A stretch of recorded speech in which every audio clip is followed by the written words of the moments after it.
culturally Catholic. They went to Catholic school when they were young, but by the time I was born, none of them were practicing.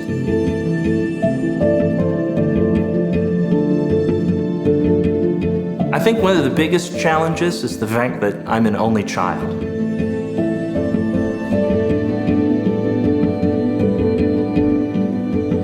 I really think that was God speaking to me and saying, "You have me now."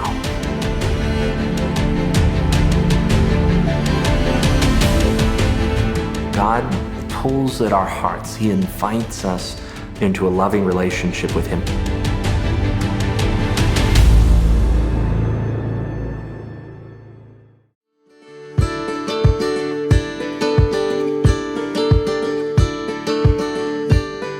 My name's Father Ian Robbins. I'm the pastor of St. Andrew Catholic Church in Pleasanton and Sacred Heart Catholic Church in Campbellton.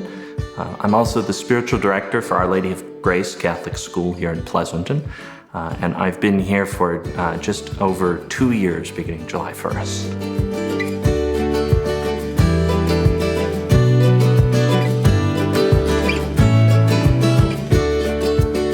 My priest life started out very difficultly because of the context of my ordination. I was ordained at the very beginning of the pandemic, in fact, just a week into the pandemic.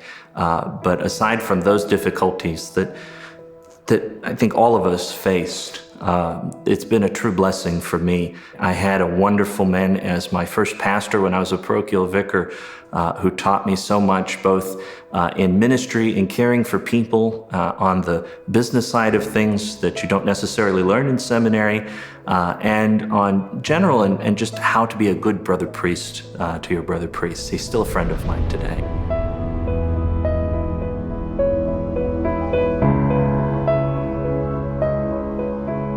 I discerned priesthood primarily because a older lady at my home parish, well, she told me at my first Mass when I was an altar server that I really needed to think about priesthood.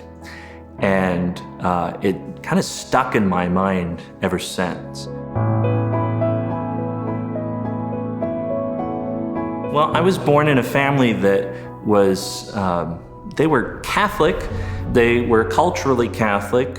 They went to Catholic school when they were young, but by the time I was born, none of them were practicing. Mom was, I think out of all of them, Mom was one who still held on to her faith, though very quietly. And it wasn't until I was in 6th grade that I really began to think about becoming a Catholic. I had toyed with the idea before. In fact, my grandfather, who was born a Southern Baptist, introduced me to his denomination, and I apparently cried when I went into that church. I still don't know why. He never told me why, but when I was about 12, I really started to think about, well, maybe I need to get faith in my life, God or something in my life. And so my mom said, well, let's go to Mass. You know, last time you went to Mass, you were a baby, so you don't remember.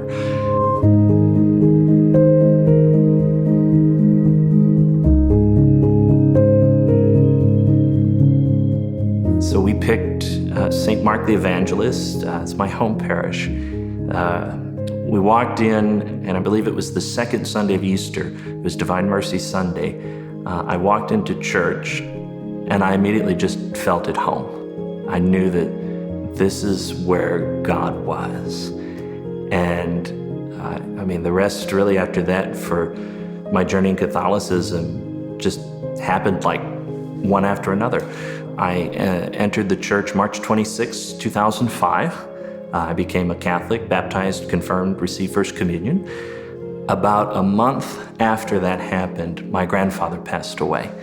He'd been suffering for many years from congestive heart failure. And about 9 months after that, my grandmother passed away. So it was in rapid succession. And I really think that was God speaking to me and saying, "You have me now." Because my grandparents were everything in my life. That my grandpa, as my mom always tells the story, when I was born, for 3 days he wouldn't let anybody see me because I was his. So to be able to connect to God in such a way, I think helped me grieve and helped me to grieve in all the different times in my life where I've experienced suffering. My father, whom I really didn't have much of a relationship with after I was 6 years old, passed away on Good Friday in 2013, March 29th. Discernment for me was, I would say, a slow and steady process. I never really had big vocation crises in my discernment. There was always that presence of God encouraging me throughout my discernment. It wasn't any moments of, "Whoa, wait, are you sure about this?"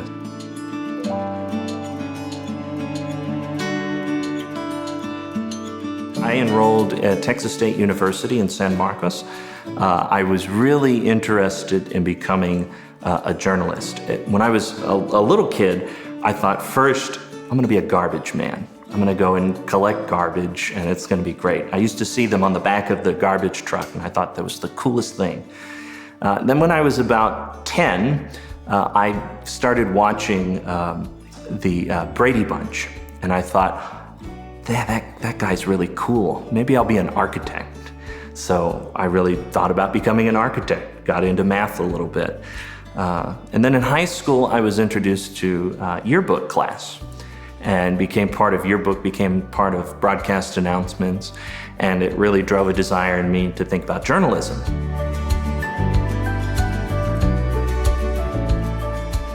I think one of the biggest challenges is the fact that I'm an only child, and I grew up without people my age really around me, aside from being in school or all those different interactions. I had friends, but I wouldn't say that I was hanging out with friends all the time, every single day.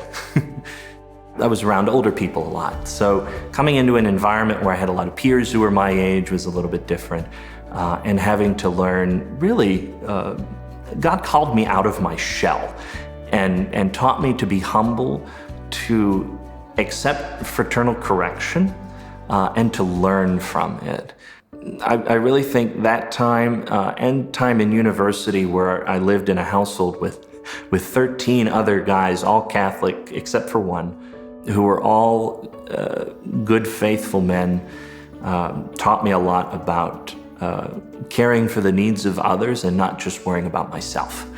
That was a big thing and a big point of growth for me.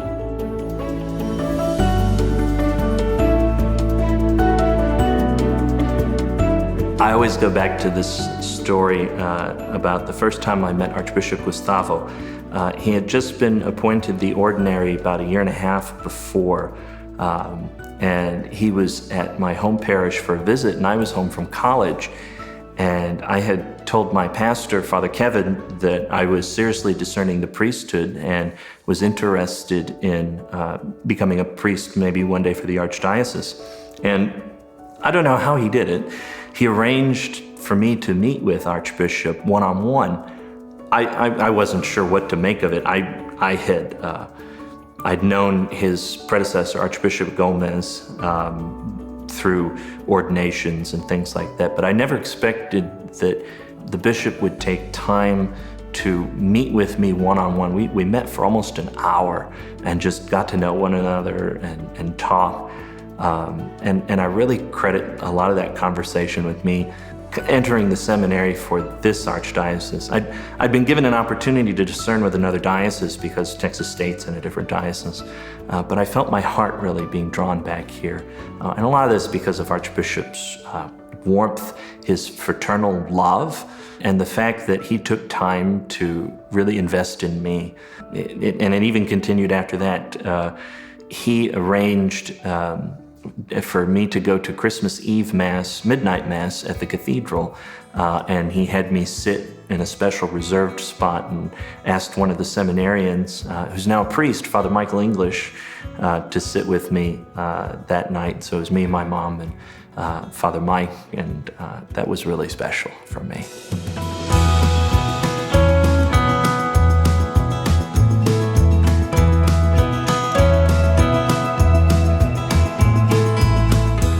My mom's been a nurse for about 35 years. She's always been helping people. My dad was an attendant in a psychiatric hospital. In fact, that's how they met, was through working at the same hospital. And so helping people has always been a part of my family. My grandfather was an electrical engineer who worked for the government for most of his career. In fact, we're pretty sure that some of the computers that he worked on helped man land on the moon. So this natural wanting to help people has always been a part of my life. And I think to a certain extent was why I ended up going to college for a journalism degree, is that idea of helping people to know what they need to know, to be informed. But as God began to tug at my heart, it changed from wanting to know the news to wanting to know the gospel.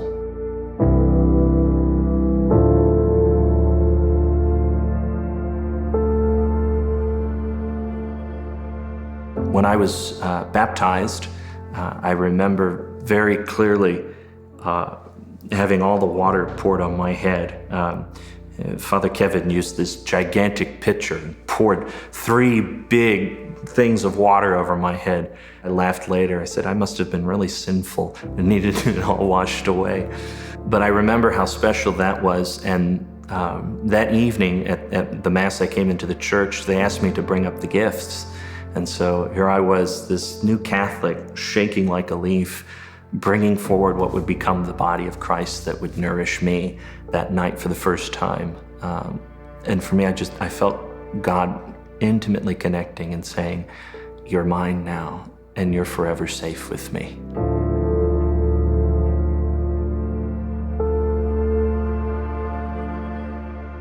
I was in my last year of seminary, and my class was due to be ordained on May 16th of that year. We'd been ordained deacons in November. It was a really wonderful celebration, quite a lot of people. We had some of the religious who needed to be ordained deacons who had joined us that time. But about mid-March, we had just done our petitions to the bishop, the letter that we write to ask him formally to be ordained. And right after we had submitted those petitions, Archbishop had announced that all the churches were closing, and the seminary told us we were closing down and that we needed to decide if we were going to go home or if we were going to stay there. I didn't have any particular place that I could go to. My mom didn't have a spare room for me, so I had to stay at the seminary. And so did my classmates. We all decided, well, let's just stay here and whatever's going to happen. The seminary closed on a Wednesday, and we were told Archbishop wanted to meet with us that Friday. And we were kind of like, okay, well, that's interesting. So all 4 of us came into the room and we sat down. We weren't quite sure what was going on. And the vicar for clergy walked in, the Archbishop walked in, and our vocation director walked in. And we all sat down, and Archbishop told us, well, I have some news for you. I've decided to ordain you in a week's time. Now I'm going to do it at separate masses. And I think all of us, our jaws just fell to the floor. We weren't expecting that. So after I got out of the meeting, we decided how we were going to do the ordinations. I called my mom and I told her, I said, Mom, guess what? She goes, well, what? I said, I'm not being ordained in May. Oh? I'm being ordained in about 10 days. And she goes, oh. And the first thing she said was, I need to buy a new dress. And I hear my aunt in the background, she was with her at the time, goes, no, you don't. So my family was all kinds of surprised by that. Only 4 of them could be in attendance for the ordination, though I had one aunt who snuck in, so we ended up with 5 at that ordination. It was difficult for them because my ordination was going to be the first time that the family had gotten together where it wasn't for someone's funeral.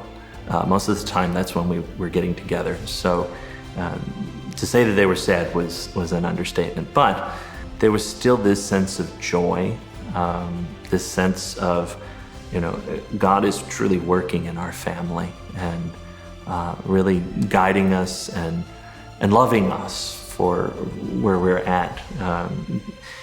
Since my ordination, and even a little bit before, some of my family has become more faith-filled. I wouldn't say they're practicing Catholics yet, but I would say that God has come back into their lives. I credit to the grace of God working in them through, maybe it's through me, maybe it's through something else, guiding them back to Him, to the one who has loved them since the beginning. So I definitely see God working through that and working on the day of my ordination. It was just so special to be vested as a priest by my mother. My mom, who has cared for me since I was very little, raised me as a single mom, was the one who, and she says this, God gave me to you to raise, and now I give you back to Him.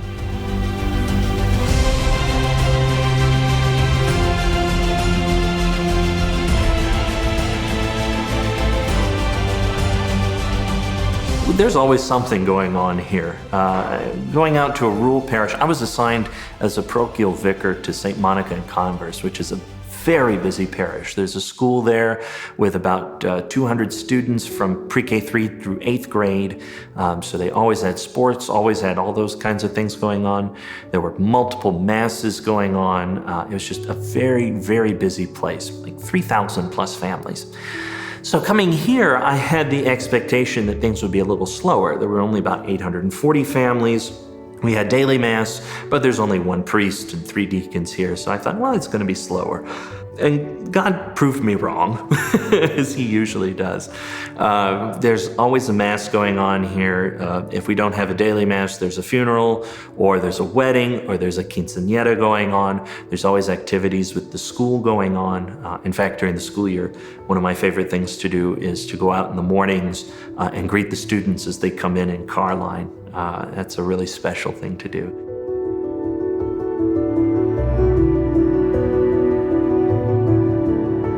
Happiness in priest life, really, it's up to you as the priest to choose that kind of happiness. You can very easily, in this vocation, fall into the trap of, I'm by myself, I don't need other people, I live by myself, all I need is my own little world.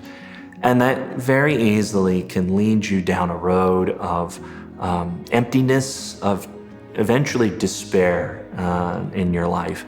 Whereas if you're connected with others, if you really are a priest of the people and a priest who is a brother priest with others, then I believe that's where you find happiness in this life, because your prayer life then is strong, because you're praying for your people, you're praying for your brother priests, you're praying for others who maybe they're part of your community, but they may not be in your parish. Discernment for priesthood is absolutely essential. You can't just walk into this vocation and expect, okay, there's going to be a light switch and I'm going to know exactly that God is going to call me to do this and it's going to happen. It doesn't happen that way. God pulls at our hearts. He invites us into a loving relationship with Him, and He wants us to choose Him. He's not going to look and say, I pick you, you're coming with me. He wants us to enter that loving relationship, just as we would choose, right, who it is in our lives that we would want to marry.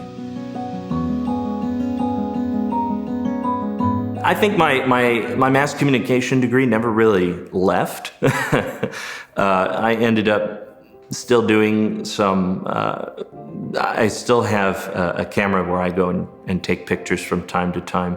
One of my hobbies since I was a very little boy is watching trains.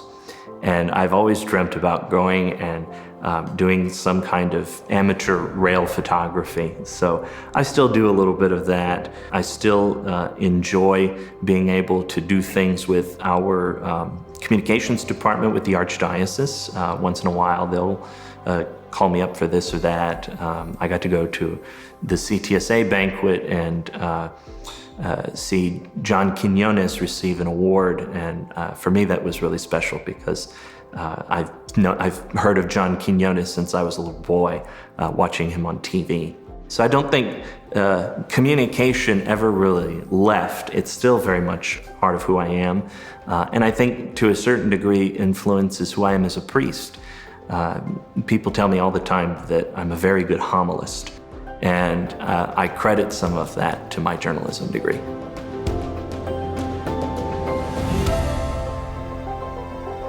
My priest life is one of great joy, of peace in my heart, and one where God has invited me to love His people, and invited me in unique and in special ways to love His people. From Sunday afternoons and mornings where I'm greeting people, where I get to witness young people and older people declare their love for each other before God and the church, where I get to witness a new brother be ordained into the order of Melchizedek, to moments where I get to welcome children and adults into the faith. It's just so inspiring and fulfilling for me. If you had asked me when I was a little kid, would I be doing this, I probably would have laughed at you and said, I'm not even Catholic, what are you talking about? If you had asked me in high school, I would have said, ew, I want my mom to have grandchildren. But now, my mom always has this thing she tells me, and she tells parishioners. She says, at first when you thought about priesthood, I was afraid because I wasn't going to have grandchildren of my own. But now I have thousands of grandchildren, and they're all your parishioners. And for me, that's just so special.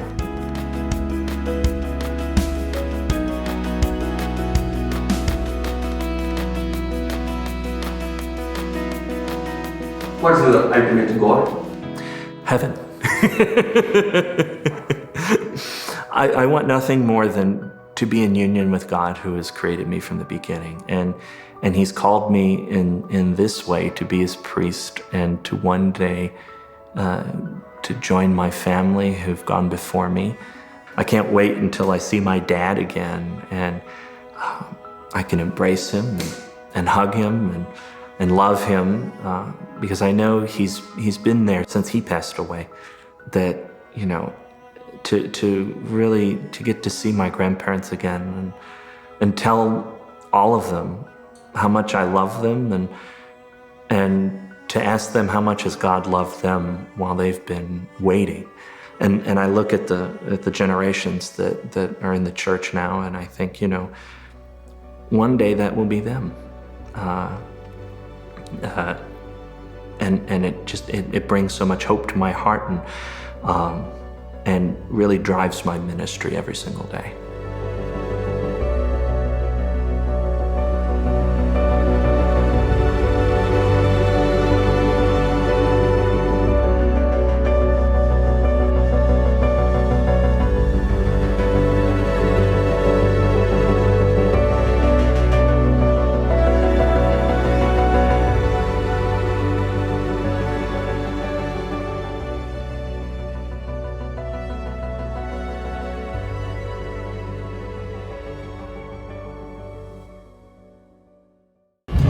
You can't always. This is the death. Remarkably empty.